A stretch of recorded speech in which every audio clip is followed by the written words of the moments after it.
ሰላም ሰላም ውድ ተመልካቾች እንደምን አመሻችሁ እንደናችሁ። አሁን ወሳኝ የሆነ መረጃ ይዤላችሁ መጥቻለሁ። ይህ መረጃ እንግዲህ ለሚመለከተው አካል እንዲደርስ ሼር አድርጉ፣ ኮሜንት አድርጉ፣ እንዲሁም ደግሞ ቻናላችን አድርጎ ተደራሽነቱ እንዲሰፋ ሰብስክራይብ አድርጉላለሁ። አሁን ወደ መረጃው ልሄድላችሁ። ዛሬ እንግዲህ የአማራ ብልጽግናና የፌዴራል መንግስት በጣም ጥድፊያ ላይ ነው ያለው።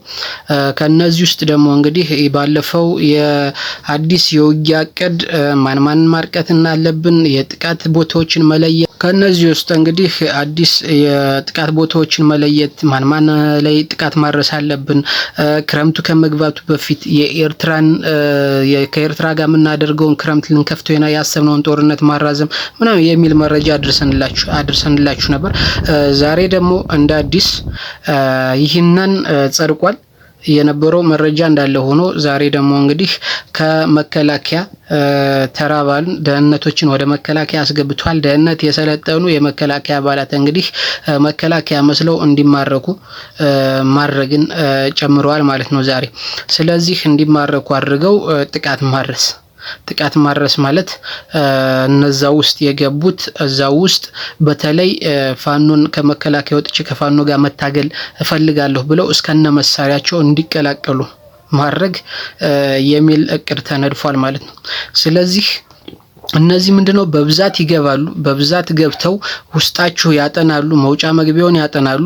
ስለዚህ ያን ካጠኑ በኋላ ውስጣችሁ ውስጥ ሩምታ በመክፈት የሚፈልጉትን አመራር እነዚህም 13ቱ አሁን ታርጌት የተደረጉት 13ቱ የሴንትራል ኮማንድ አባልና የአባት አርበኞች ናቸው። እንዲሁም ደግሞ ወሳይ ቦታ ላይ ያሉ ከአመራሮችን ማለት ነው ትኩረት ያደረገ ነው ይሄ ጥቃት የሚደረገው። ስለዚህ እነዚህ በጣም ከናንተ ጋር እስከነ መሳሪያቸው ነው ይዘውት የማይመጡ መሳሪያ የለም። ስለዚህ ቦታውን መውጫ መግቢያውን እስኪያጠኑ የት እስካጠኑ በኋላ ውስጥ ላይ ሩምታ በመክፈት መረጃ ሰጠው ደግሞ መከላከያ እዛው ላይ በድሮንና በጀት የታገዘ ሩምታ በሁለቱም በኩል ሲከፈት የሚፈልጉትን አመራር ነጥለው ይመታሉ። ከዛ በኋላ ውስጥ ያሉት መከላከያዎች ያመልጣሉ ማለት ነው። ይህ ሲስተም እንግዲህ ከትግራዮች የሰሜን እዝን ሲመጣ ከውስጥ እንደጀመሩት ማለት ነው። ከውስጥ ጀምረውት እነዛ ሲያመልጡ የትግራይ ከውጭ ያለው ገብቶ የሰሜን እዝን እንዳጠቃው አይነት ሲስተም ለመጠቀም አስበዋል ማለት ነው። ስለዚህ አሁን በእስከነ መሳሪያቸው የሚመጡትን በጣም ነው ከተቻለ ሌላ ብሔር የሆነውን ፋኖ ጋር ቀላቅላችሁ ባታዋጉት። ሌላው በጣም በሚጠረነፍበት ሁኔታ አብዛኛው የተቆጣጠራቸው ቦታዎች አካባቢ በደንብ ዙሪያውን ፋኖ የያዛቸው ቦታዎች አካባቢ ከተቻለ ለያይታችሁ ቢያንስ በቁጥር ባይበዙ ከ2 እና ከ3 አንዱ ባይበዙ ጎጃም ሊቀላቀል የመጣውን ወደ ወሎ ወይ ወደ ጎንደር ልካችሁ፣ ጎንደር ሊቀላቀል የመጣውን ወደ ሸዋ ወይ ወደ ወሎ ልካችሁ፣ ወሎ ሊቀላቀል የመጣውን ወደ ጎጃም ወይም ደግሞ ወደ ጎንደር ልካችሁ እንደዚህ አይነት የማታገያ ሲስተም ፍጠሩላቸው እንጂ እነሱ ፈልገውት በመጡበት ቦታ አታታግሏቸው።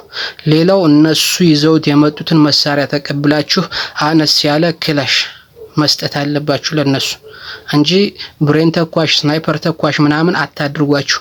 ይህ በጣም በብር ጫን ያለ ብር ተከፍሏቸው ለሀገራችሁ ውለታ ዋሉ። እናንተ እቺን ሀገር አዳናችሁ ማለት በታሪክ ትወሳላችሁ። ይህን እያሉ ነው ሞራላችሁን እየገነቡ ያሉ። ስለዚህ ይህን ነገር በጣም በተጠንቀቅ አድርጉት። በተጠንቀቅ አሁን በራሳቸው ለእጅ እየሰጡ የሚመጡትን በጣም ፍተሻ አድርጉባቸው።